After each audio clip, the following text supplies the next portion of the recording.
మూడవ భాగం ఇశ్రాయేలీయులు ఐగుప్తు దేశంలో ఉన్న కాలం, మూడవ భాగం అది.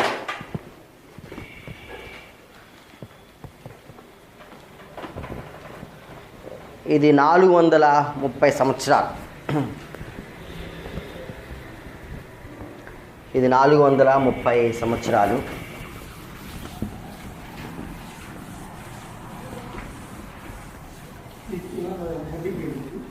ఇశ్రాయేలు ఐగుప్తు దేశంలో బానిసలుగా ఉన్న కాలం.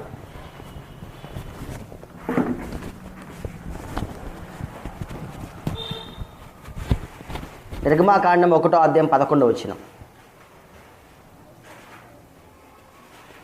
నిర్గమాకాండం 1వ అధ్యాయం 11వ వచనం.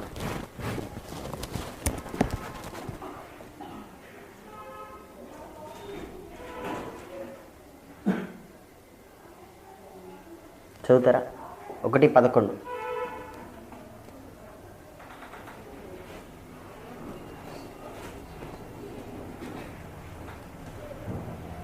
కాబట్టి వారి మీద పెట్టిన బాలులలో వారిని శ్రమ పెట్టుటకు వెట్టి పనులు చేయించు అధికారులను వారి మీద నియమింపగా వారి ఫరో కొరకు ధాన్యాదులను నిలువ చేయు పీదోము రామశేషన పట్టణములను కట్టిరి.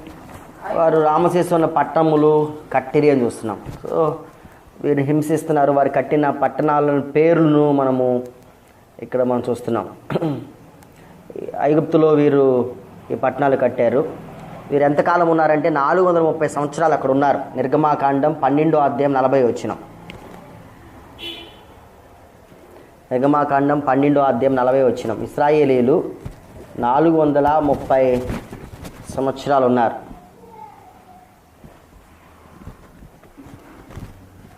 చదువుతారా?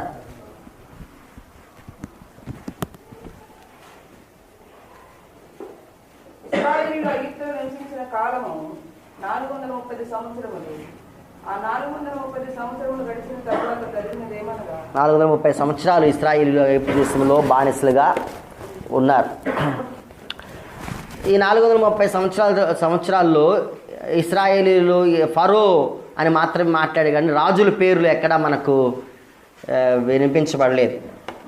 ఉదాహరణకు నిర్గమాకాండం 1వ అధ్యాయం 8వ వచనం. నిర్గమాకాండం 1:8.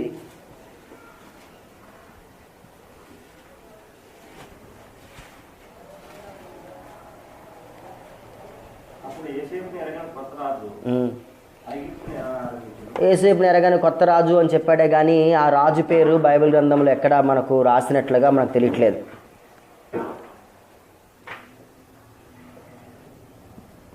కాబట్టి సుమారు వీళ్ళు 430 సంవత్సరాలు ఐగుప్తు దేశంలో బానిసలుగా ఉన్నారు. అండ్ వారు కట్టిన పట్టణాల పేర్లు మనం చూస్తూ ఉన్నాం. ఈ నిర్గమాకాండము 4వ అధ్యాయము 430 సంవత్సరాల యొక్క బానిసత్వం, 3వ భాగము. ఇశ్రాయేలు ఐగుప్తు దేశంలో 430 సంవత్సరాలు బానిసలుగా ఉన్నారు. ఫరో దాన్ని పరిపాలన చేస్తున్నాడు. ఆయన ఫరో అని చెప్తున్నాను, రాజు పేరు తెలియకపోయినా ఫరో అని మాట్లాడుతున్నాను. అతడు యాకోబు 1805లో చనిపోయాడు. 1805లో చనిపోయిన యాకోబు ఆ తర్వాత మనం చూస్తే కనుక ఇశ్రాయేలు 430 సంవత్సరాలు 12వ అధ్యాయం ప్రకారం 430 సంవత్సరాలు ఐగుప్తు దేశంలో బానిసలుగా ఉన్నారు. వీరు బానిసలుగా ఉండినప్పుడు వాడు పడిన శ్రమల గురించి మనకి ఎక్కువగా ఎక్కడ వ్రాయబడలేదు, కానీ కేవలము వారు శ్రమ పడ్డారు అని మాత్రమే బైబిల్ గ్రంథంలో మనం చూస్తాం. వారు బాధలు అనుభవించినట్లుగా లేఖన భాగంలో మనం చూస్తాం. అది 1వ అధ్యాయంలో మాత్రమే మనము బైబిల్ గ్రంథంలో చూస్తాం. అది 3వ భాగం. ఆ 430 సంవత్సరాలలో ఇశ్రాయేలీయులు పడిన బాధలే మనము 3వ భాగంగా చూస్తాం. నాలుగోది ఇశ్రాయేలీయులు ఐగుప్తు దేశం నుండి కనాను దేశానికి ప్రయాణం. ఇశ్రాయేలీయులు ఐగుప్తు దేశం నుండి కనాను దేశానికి ప్రయాణము.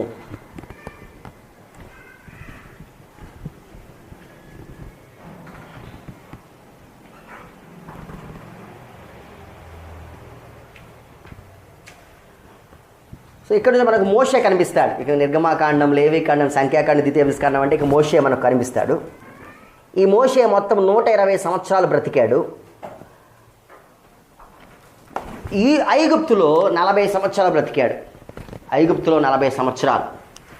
నిర్గమాకాండం 2వ అధ్యాయం 11వ వచనం. నిర్గమాకాండం 2వ అధ్యాయము 11వ వచనం.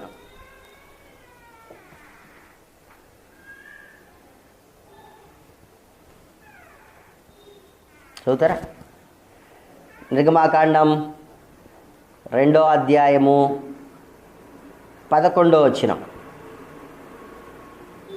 చదవాలి. ఆ దినములలో మోషే పెద్దవాడై తన జనుల యొద్దకు పోయి వారి భారములను చూచెను. అప్పుడు అతడు తన జనులలో ఒక హెబ్రీయుని ఒక ఐగుప్తీయుడు కొట్టగా చూచెను. 7:23 అపోస్తల కార్యగ్రంథం. అందులోనే 7వ అధ్యాయం 23 వచ్చిన అపోస్తల కార్యగ్రంథం.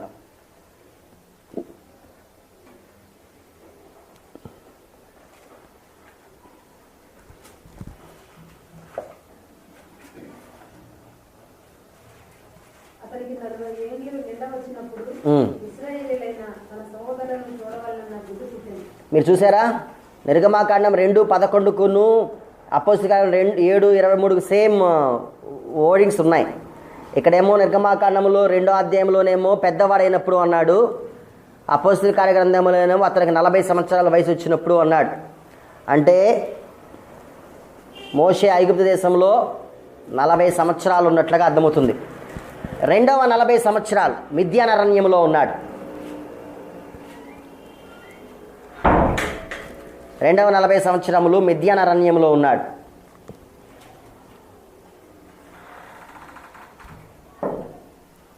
నిర్గమాకాండం 2:15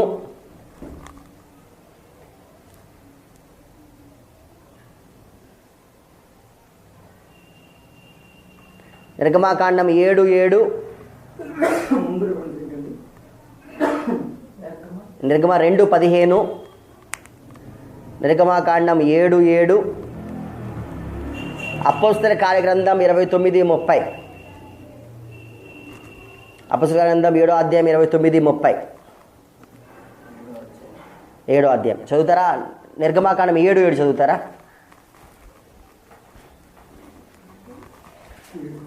7వ అధ్యాయం 7వ వచనం.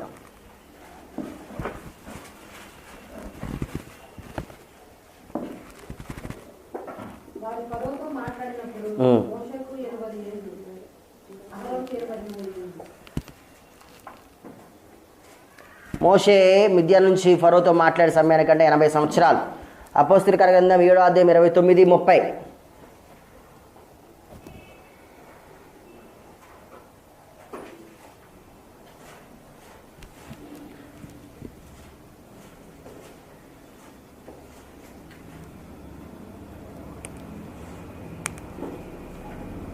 మోషే ఆ మాట విని పారిపోయి మిద్యాను దేశంలో పరదేశి అయింది. అక్కడ 2 కుమారులను కనెను. 40 ఏండ్లైన పిమ్మట సీనాయి పర్వతారణ్యమందు ఒక పొదలోని అగ్నిజ్వాలలో ఒక దేవదూత అతనికి అధిపతి. ఓకే, 40 సంవత్సరాలు ఐగుప్తులో ఉన్నాడు. మిగతా 40 సంవత్సరాలు అతడు మిద్యానులో. మిగిలిన 40 సంవత్సరాలు అతడు మిగిలిన ఇశ్రాయేలుతో పాటు అతడు అరణ్య యాత్ర చేసినట్లుగా చూస్తాం. మొత్తం మోషే 120 సంవత్సరాలు బ్రతికాడు. 40 సంవత్సరాలు ఐగుప్తు దేశంలో, మిగతా 40 సంవత్సరములు మిద్యానరణ్యంలో, మిగిలిన 40 సంవత్సరాలు ఐగుప్తు దేశంలో బతికినట్లుగా మనం చూస్తాం.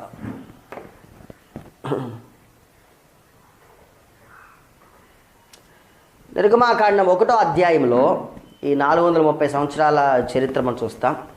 నిర్గమాకాండం 2వ అధ్యాయం నుంచి మనం చూస్తే కనుక మేబీ 12వ అధ్యాయం వరకు దేవుడు ఇశ్రాయేలు దేశంలో చేస్తున్న అద్భుతాలను గురించి మనం చదవచ్చు. వాస్తవానికి మీరు గమనించినట్లయితే కనుక యెహోవా దేవుడికి ఐగుప్తు దేవుడికి మధ్య జరుగుతున్న యుద్ధంలాగా ఇది మనకు కనిపిస్తుంది. యెహోవా దేవుడు యొక్క గొప్పతనాన్ని ఇక్కడ మనకు తెలుస్తూ ఉంటుంది. ఎందుకు ఐగుప్తు దేశానికి దేవుడు తెగుళ్ళు పంపించాడు? మనం 5వ భాగంలో ప్రవేశించాం. 4 కదా, 1 2 3 4. ఐగుప్తు దేశానికి దేవుడు తెగుళ్ళు పంపించాడు. 4ది కదండి, 4లోనే. ఐగుప్తు దేశానికి దేవుడు తెగుళ్ళు పంపించాడు. మొదటి భాగం ఆదికాండం 1:11, రెండో భాగం ఆదికాండం 12:50, మూడో భాగం నిర్గమాకాండం 1వ అధ్యాయము, 4వ భాగం వచ్చి నిర్గమాకాండం నుంచి నిర్గమాకాండం లేవి సంఖ్య ద్వితీయోపదేశ కాండంలో మనం 4వ భాగం కదా. ఓకే, ఇశ్రాయేలీలు తెగుళ్ళు పంపించినట్లుగా మనకు అర్థమవుతుంది. ఇశ్రాయేల్ దేవుడిని యెహోవా వారిపైన తెగుళ్ళు పంపించాడు. ఎందుకు పంపించాడు అంటే కనుక మొదటికి నిజదేవుని గురించిన జ్ఞానము ఫరోకు రావాలి అని, మొదటగా నిజదేవుడిని యెహోవాను గురించిన జ్ఞానము ఫరోకు కలగాలి అని.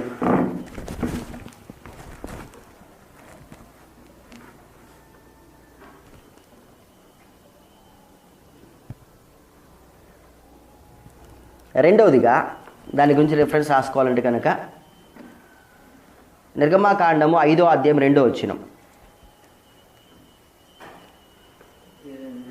మొదటి దాంట్లో ఫరోను అతని మాట విని ఇశ్రాయేలును పోనిచ్చుటకు యెహోవా ఎవరు, నేను యెహోవాను ఎరగను, ఇశ్రాయేలును పోనీనని నేను.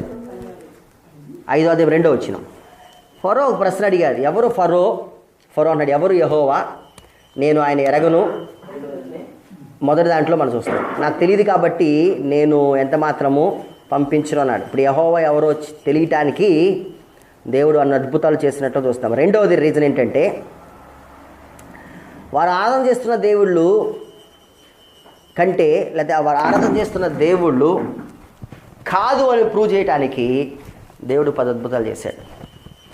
మొదటిగా ఫరోకు దేవుడు నిజదేవుని గురించి తెలియచెప్పడానికి చేశాడు. రెండవదిగా వారు ఆరాధన చేస్తున్న దేవతలు నిజమైన వారు కాదు అని ప్రూవ్ చేయడానికి దేవుడు అద్భుతాలు చేశాడు.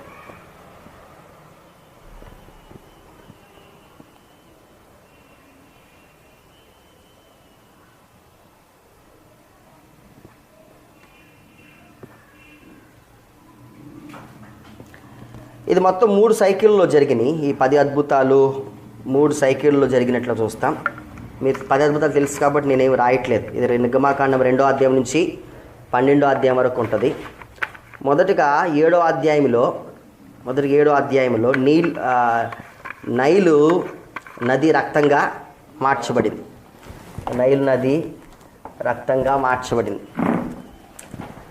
గాడ్ ఆఫ్ ఫెర్టిలిటీ వారు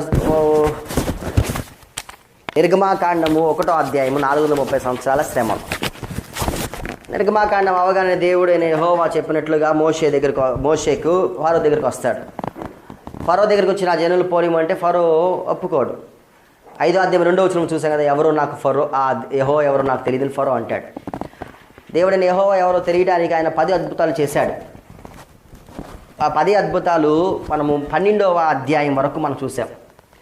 ఈ 12వ అధ్యాయం వరకు చూసిన ఈ 10 అద్భుతాలు 6 నెలల కాలంలో జరిగిన అద్భుతాలు.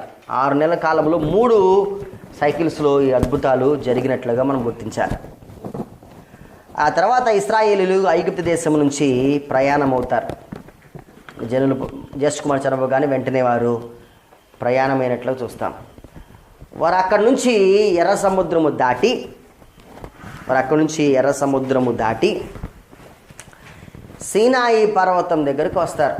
ఎర్ర సముద్రం దగ్గర ఏం జరిగిందో మీకు తెలుసు, నేనేం మాట్లాడట్లేదు. వారు సీనాయి పర్వతం దగ్గరికి వస్తారు. ఐగుప్తు దేశము మొదలుకొని సీనాయి పర్వతం దగ్గరికి రావటానికి 3 నెలలు టైం పట్టింది. ఐగుప్తు దేశం మొదలుకొని సీనాయి పర్వతం దగ్గరికి రావటానికి 3 నెలల టైం పట్టింది. వాళ్ళంతా 3 నెలల అంటే 90 రోజుల ప్రయాణాన్ని వారు చేశారు. సీనాయి పర్వతం దగ్గర వారు 9 నెలలు ఉన్నారు. సీనాయి పర్వతం దగ్గర వారు 9 నెలలు ఉన్నారు.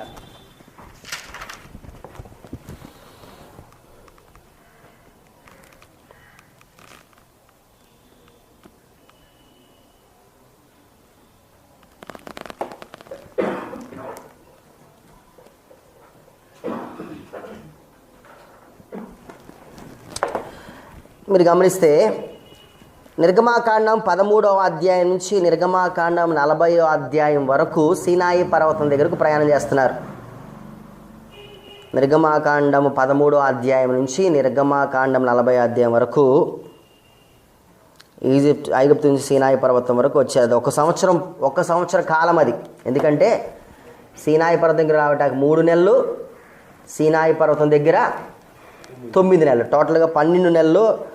12 నెలలు అంటే 1 సంవత్సరము. సీనాయి పర్వతం దగ్గర 9 నెలలు వారు అక్కడ ఉన్నారు. ఈ 9 నెలల్లో దేవుడు మోషేకు సీనాయి పర్వతం దగ్గర చెప్పిన విషయాలు లేవీ కాండములోను నిర్గమాకాండములోను ఉన్నట్లుగా మనం గుర్తిస్తాం. మోషేకు యెహోవా సీనాయి పర్వతం పైన చెప్పిన విషయాలే నిర్గమాకాండములోను మరియు లేవీ కాండములోను ఉన్నట్లుగా మనం గమనిస్తాం.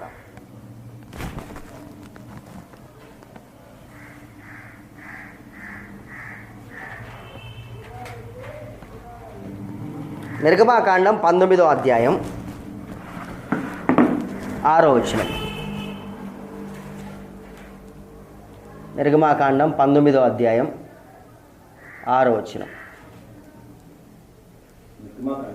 19వ అధ్యాయం 5-6 వచనాలు చదువుతారా?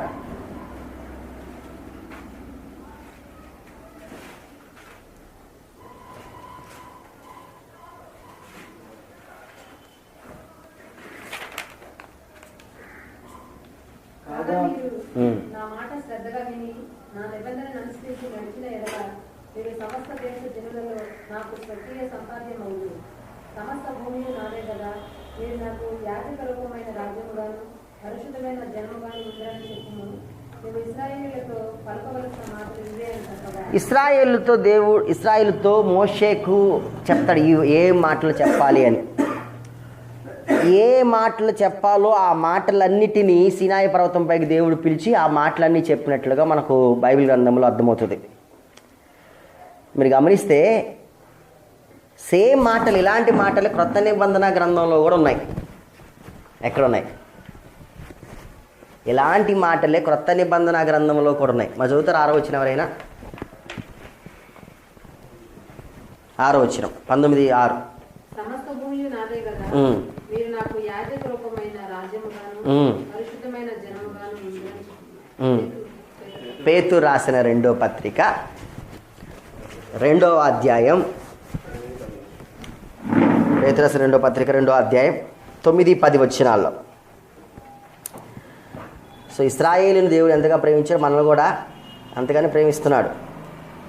ఇశ్రాయేలుతో ఎట్లాంటి వాగ్దానాలు చేశాడు, దేవుడు మనకు కూడా అట్లాంటి వాగ్దానాలే చేస్తున్నాడు. దేవుడు సీనాయి పర్వతం పైన 19వ అధ్యాయంకి వస్తే కనుక మనకేమవుతుందండి, ఇప్పుడు ఇశ్రాయేలుకు ఇప్పుడు దాకా ఫరో రాజుగున్నాడు, ఇప్పుడు నేను మీకు రాజును అని చెప్పాడు. నిర్గమాకాండం 25:8. నిర్గమాకాండం 25:8.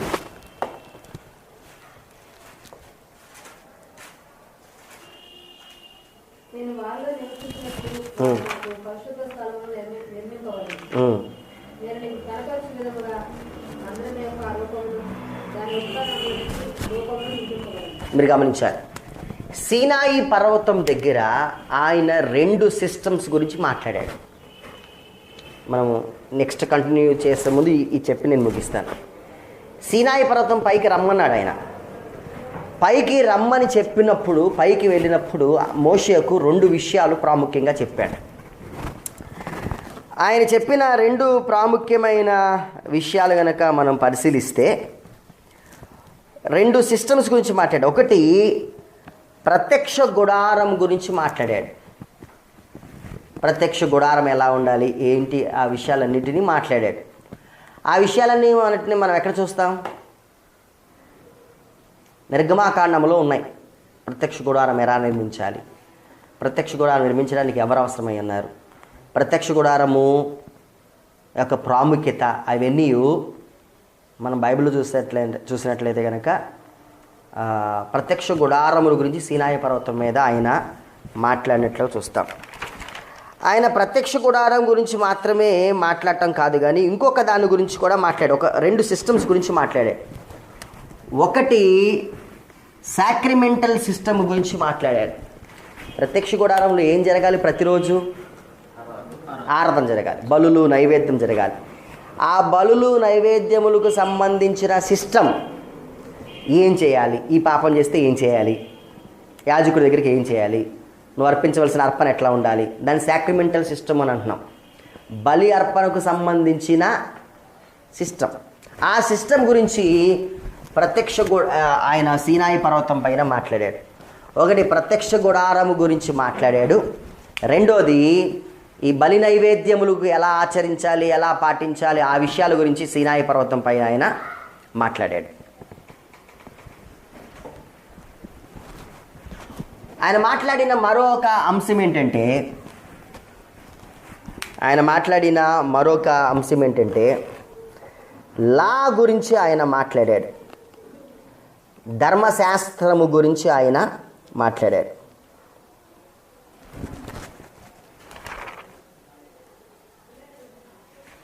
ధర్మశాస్త్రము గురించి ఆయన మాట్లాడాడు. సో రెండు విషయాలు ఆయన మాట్లాడాడు. ఒకటి అఫ్కోర్స్ ప్రత్యక్ష గుడారము గురించి నీటికి మాట్లాడాడు. ఆ ప్రత్యక్ష గుడారము గురించిన విషయాలు లేవి నిర్గమాకాండములో మనము చూస్తాం. ఈ ప్రత్యక్ష గుడారము గురించి కాకుండా మరి ఏం మాట్లాడాడు ఆయన అంటే కనుక ఆయన సాక్రిమెంటల్ సిస్టమ్ గురించి మాట్లాడాడు. ఈ ప్రత్యక్ష గుడారములో జరగవలసిన ఆరాధన క్రమము గురించి మాట్లాడాడు. నువ్వు అర్పించవలసిన అర్పణను గురించి మాట్లాడాడు. దహన బలి ఎలా ఉండాలి మాట్లాడాడు. పాప పరిహారార్థ బలి ఎట్లా ఉండాలో మాట్లాడాడు. అపరాధ పాప పరిహారార్థ బలి ఎట్లా ఉండాలో మాట్లాడాడు. అంటే అసలు ప్రత్యక్ష గుడారం ఏంటి? నేనేమన్నాడు? నేను రాజును అన్నాడు. దేవాది దేవుడు మనుషుల మధ్య నివసించాలి. దేవుడు నివసించే రూమ్ ఏది ఇప్పుడు?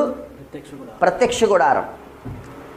ఆ ప్రత్యక్ష గుడారము యొక్క నిర్మాణము గురించి నిర్గమాకాండంలో మాట్లాడాడు. మీరు నిర్గమాకాండం చదవటం స్టార్ట్ చేస్తే 25వ అధ్యాయం నుంచి ప్రత్యక్ష గుడారం అంతా ఉంటుంది. మీకు అర్థమవుతుంది అట్లుంది. ఇప్పుడు ఆ ప్రత్యక్ష గుడారం యొక్క నిర్మాణము ఎలా ఉండాలో అంత నీట్గా మాట్లాడాడు. దాని లెంత్ ఎంత ఉండాలి, దాని హైట్ ఎంత ఉండాలి చక్కగా చెప్పాడు. దాన్ని ఏ కప్పుతో కప్పాలో చెప్పాడు. దానికి వాడవలసిన చెక్క ఏంటో చెప్పాడు. దాన్ని ఎట్లా అది రెండిటి మధ్య జాయిన్ చేయబడాలో చెప్పాడు. డీటెయిల్డ్గా చెప్పాడు ప్రత్యక్ష గుడారం గురించి మొదటిగా. రెండోదిగా ఆ ప్రత్యక్ష గుడారములు ఇప్పుడు ఏం జరగాలి? ఆరాధన జరగాలి. ఆరాధన ఎలా జరగాలో సాక్రిమెంటల్ సిస్టమ్ గురించి మాట్లాడు. ఇదే లేవికాండం. సాక్రిమెంటల్ సిస్టమ్ ఏంటి? లేవికాండం 1వ అధ్యాయంలో బలి అర్పణ, దహన బలి. లేవికాండం 2వ అధ్యాయంలో గ్రెయిన్ ఆఫరింగ్. లేవికాండం 3వ అధ్యాయం, 4వ అధ్యాయం, 5వ అధ్యాయం అర్పణలు. ఈ అర్పణ ఎట్లా అర్పించాలి? నువ్వు దానిపైన చేతులు పెట్టాలా, చేతులు పెట్టకూడదా? మీకు అర్థవుతుందా? పిండి నువ్వు తీసుకొచ్చి ఏ పిండి తీసుకురావాలి, ఈ విషయాలన్నిటి గురించి చెప్పాడు. ఎందుకంటే ఇప్పుడు దేవుడు ఎక్కడ ఉండబోతున్నాడు? వారి గుడారంలో ఉండబోతున్నాడు. వీళ్ళకి ఇప్పుడు ప్రజలకు ఇప్పుడు ఏముండాలి? రిలేషన్ ఉండాలి అంటే కష్టమైన విషయం. ఎందుకు? పరిశుద్ధుడైన దేవుడు పాపుల మధ్య ఇప్పుడు నివసిస్తున్నాడు. ఈ పాపులు పరిశుద్ధుడైన దేవుని యొద్దకు రావాలంటే అది ఈజీ అయిపోయే విషయం అంత మాత్రం కాదు. అలా ఈజీ కాకుండా అవ్వాలంటే వీళ్ళు పవిత్రులుగా మార్చబడాలి. వీళ్ళు పవిత్రులుగా మార్చబడేది ఒకటి ఈ సాక్రిమెంటల్ సిస్టంతో తప్ప ఇంక వేరే అవకాశం ఎంత మాత్రము లేదు. నిన్న వస్తే కనుక ఒక టాపిక్ నేను మీకు చెప్పాను. మెయిన్ థీమ్ ఏంటి అంటే కనుక దేవుడు తను ఎన్నుకున్న ప్రజల కొరకు యేసుక్రీస్తు ద్వారా యేసుక్రీస్తు కొరకు తనకు మహిమ కలుగులాగున తన ప్రజలను ఏం చేస్తున్నాడు ఆయన? ఇది మెయిన్ థీమ్. దాని కింద సబ్ థీమ్స్ ఉంటాయని చెప్పాను మీకు. మొదటి సబ్ థీమ్ ఏంటో తెలుసా? దేవుని యొక్క లక్షణాలు మరియు దేవుని యొక్క గుణాల గురించి అక్కడక్కడ మనకి కనిపిస్తూ ఉంటుంది. రెండవది ఏంటి? నువ్వు పాపం చేస్తే, నువ్వు అవిధేయత కలిగి ఉంటే కనుక తాను ఇస్తున్న శిక్ష మన బైబిల్ గ్రంథం అంతటా కనిపిస్తుంది. మూడవది ఏంటి? నువ్వు విధేయత కలిగి ఉంటే కనుక ఆ విధేయతను బట్టి నీకు వస్తున్న ఆశీర్వాదాలు మనకు కనిపిస్తూ ఉంటాయి. నాలుగవది నువ్వు చేస్తున్న ప్రతి పాపానికి సబ్స్టిట్యూట్గా ఎవరొకరు మరణించాలి, అప్పుడు నీకు రక్షణ వస్తుంది అంటాడు. 5వది ఈ 1000 ఏండ్ల పాలన ద్వారా తన రాజ్యాన్ని స్థాపిస్తాడు అని చెప్తుంది. ఈ ఐదు సబ్ థీమ్స్ మెయిన్ థీమ్ కింద వెళ్తుంది. ఇక్కడ ఏం చెప్తున్నాడు? సాక్రిమెంటల్ సిస్టమ్ గురించి మాట్లాడుతూ ఏం చెప్తున్నాడు? సబ్స్టిట్యూట్గా ఎవరొక్కరు నీ కొరకు మరణించాలి అని చెప్తున్నాడు. అది పావురమే అవ్వచ్చు, ఎడ్లే అవ్వచ్చు, గొర్రె అవ్వచ్చు, ఏదైనా అవ్వచ్చు, నీ కొరకు సబ్స్టిట్యూట్గా ఏదైనా మరణించాలి. అప్పుడు మీ మధ్య నివసిస్తున్న నాతో మీరేం చేయొచ్చు? సహవాసం చేయొచ్చు అని చెప్తున్నాడు. ఒక మాట వినాలి. సహవాసం అనే మాట నిబంధనకు లింక్ అవుతుందా ఎక్కడైనా? ఒకసారి ఆలోచించండి. దేవుడు మానవులతో సహవాసం చేస్తున్నాడనే ఈ మాట నిబంధనకు ఎక్కడైనా లింక్ అప్ అయిందా? ఎన్ని నిబంధనలు ఉన్నాయి? అబ్రహాంతో చేసిన నిబంధనలో ఎన్ని భాగాలు ఉన్నాయి?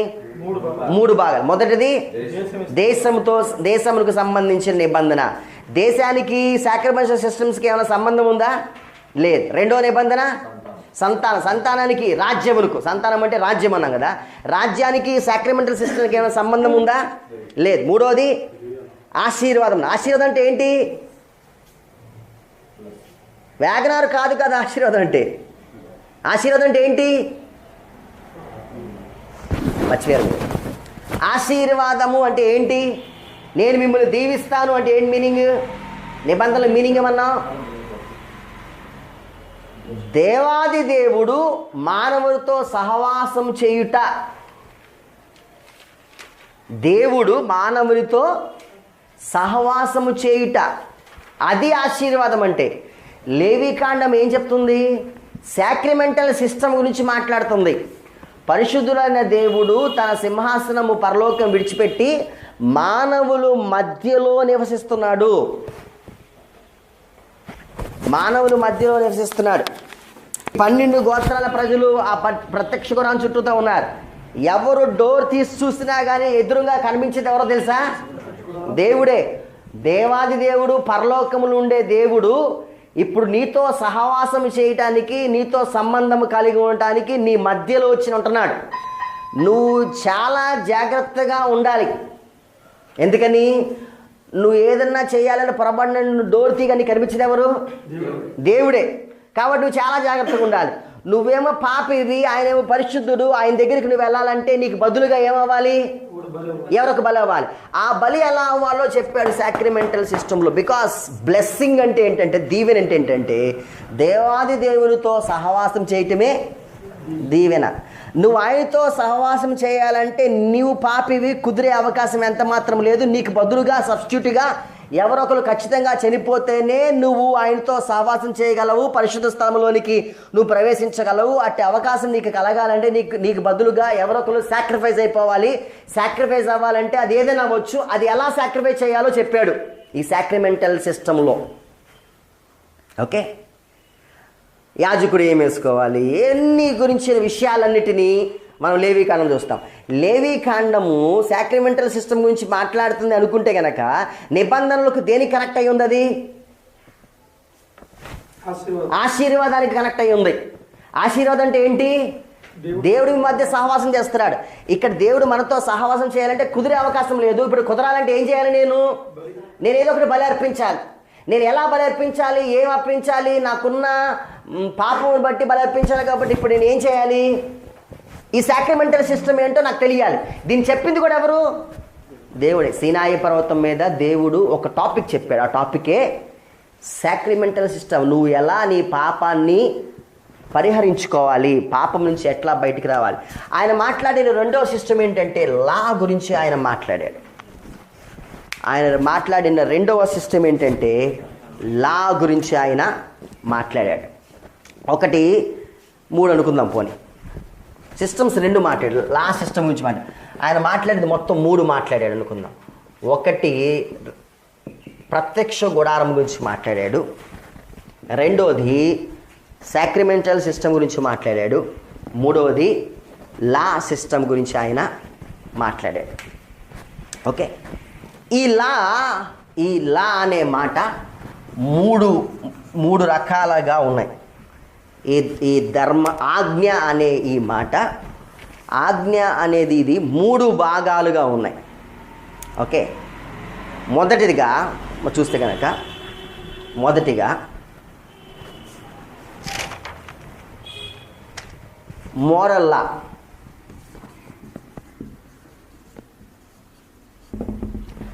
మొదటిగా మోరల్ లా అంటారు. అంటే ఆజ్ఞే, కానీ ఆజ్ఞలో కూడా వేరే రకాలు ఉన్నాయి. మోరల్ లా అంటే ఏంటి? నీ పొరుగు వారికి నువ్వేదో చేయకూడదు చేసావు, అప్పుడు నేను ఏం చేయాలి? నేను చెల్లించవలసిన పెనాల్టీ ఏంటి? నైతిక సంబంధపరమైన ఆజ్ఞలు ఇవన్నీ మోరల్ లా అని చెప్పాడు. మోరల్ లా, నైతిక సంబంధమైన ఆజ్ఞలు. రెండోది సివిల్ లా.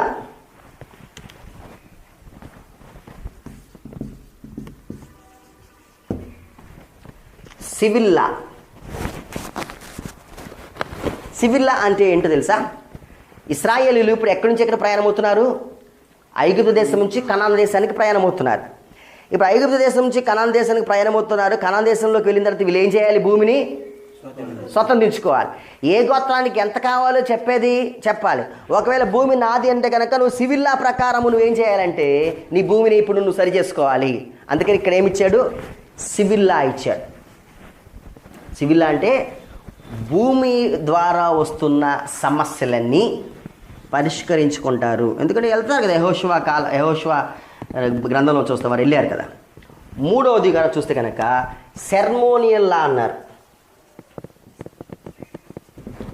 అంటే సెర్మోనియల్ లా అంటే అర్థం ఏంటంటే, నువ్వు పాపం చేసావు, ఆ పాపానికి నీకు పెనాల్టీ ఏంటి? ఆ పాపానికి పెనాల్టీ ఏంటి? అంతే పెనాల్టీ ఇవ్వాలి, దాన్ని దాటి ఇవ్వడానికి వీల్లేదు.